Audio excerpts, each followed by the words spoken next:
कवीनाम् उपमश्रवस्तमम् ज्येष्ठराजं ब्रह्मणां ब्रह्मणस्पत आनः शृण्वन्तिभिः सीदसादरम्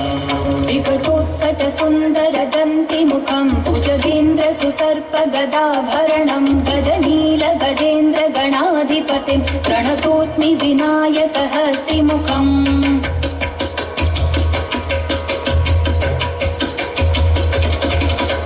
सुरसुरगणपति सुन्दरकेशं ऋषि गणपति यज्ञसमानं भव भव गणपति पद्मशरीरं जय जय गणपति दिव्य नमस्ते गजमुखवक्त्रं गिरिजापुत्रं गणगुणमित्रं गणपतिमिषप्रियं गणपतिमिषप्रियं गणपतिमिषप्रियम् करधृतपरशुं कङ्कणपाणिं कवलितपद्मरुचिं सुरपतिवन्द्यं सुन्दरनृत्यं सुरचितमणिमकुटं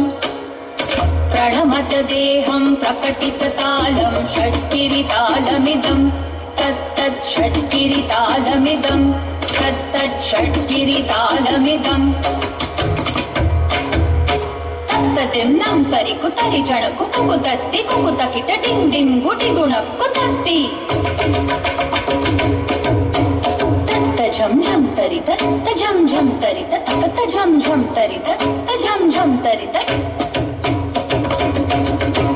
तरि दण त दण जणु त जणु धिमि त किट तरिगिडतों त किट किट तरिगिडतों